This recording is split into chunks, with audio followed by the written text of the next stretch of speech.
سلام و احترامات دوستان نهایت عزیز، هر جای دنیا که هستین امیدوارم جور صحتمند باشین، لباس عافیت به تن داشته باشین. دوستان نهایت عزیز، خواستم امروز برای شما یک ماهی بسیار به شکل اصولی و اساسی تهیه کنیم که شما هم بتونین در خانه هایتان و یا دوستای ما که مجرد هستن بتونن در اتاقهای خود به این شکل ماهی تهیه کنن. دوستان نهایت عزیز، لیمو و کم آب پیاز داخل یک ظرف انداخته، مرج و مساله تانه از مساله هایی که ما استفاده میکنیم در اینجا برای شما نشان دادیم.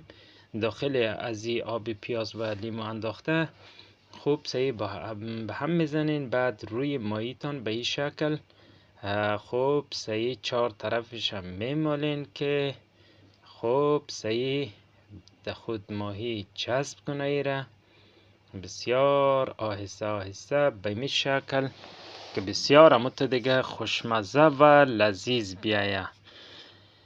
دوستای عزیز، بعضی دوستای ما گفته بودن که این ماهی ها را چه قسم ما بتانیم در خانه و یا اتاق تهیه کنیم. به او اساس ما خواستیم که امروز این ماهی را برای شما تهیه کنیم و شما بتانین که بسیار به راحت و خوب و مزه‌دار خوشمزه تهیه کنین.